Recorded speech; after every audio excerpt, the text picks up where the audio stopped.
Jaiswal brothers entertainment के banner तले बन रही भोजपुरी फिल्म बिटिया रानी की शूटिंग में व्यस्त ज्योति मिश्रा। सिनेमा इंडस्ट्री के बूम मचाते हुए लेटेस्ट खबरों के लिए हमारे चैनल को अभी सब्सक्राइब कीजिए और वीडियोस को शेयर करते रहिए। इस फिल्म की शूटिंग लगभग पूरी हो चुकी है। अभिनेत्री ज्योति मिश्रा इस फिल्म को लेकर काफी उत्साहित है। अभिनेत्री ज्योति मिश्रा ने फोन के माध्यम से बताया कि इस फिल्म की शूटिंग करके बहुत मजा आ रहा है। ये फिल्म की बहुत अच्छी है। जब ये फिल्म रिलीज होगी तो महिलाओं को अपनी ओर आकर्षित करेगी, क्योंकि ये फिल्म एक महिला प्रधान फिल्म है।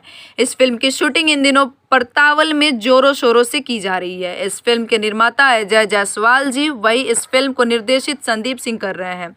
अभिनेत्री ज्योति मिश्रा ने अपनी नई भोजपुरी फिल्म दुलारी बिटिया रानी की परतावल में शूटिंग को लेकर व्यस्त है। अभिनेत्री ज्योति मिश्रा ने बताया कि ये इस फिल्म की कहानी दर्शकों को काफी पसंद आएगी। इस फिल्म की कहानी पारिवारिक पृष्ठभूमि पर आधारित है, जिसकी शूटिंग जोरों शोरों से इन दिनों परतावल में चल रही है। बताते चले कि इस फिल्म के मुख्य भूमिका में मनोज पांडे, ज्योति मिश्रा, इंद्रसेन जी, शशिता राय, बबलू आर्या, माही रागिनी जैसे कलाकार नजर आएंगे। प्रचारक सुमन सौरभ की रिपोर्ट। जुड़े रहिए बूम भोजपुरिया के साथ। सिनेमा इंडस्ट्री के लेटेस्ट फिल्मी खबरों के लिए हमारे चैनल को सब्सक्राइब जरूर करें, साथ में बेल आइकन को दबाना ना भूलें। #बूम भोजपुरिया।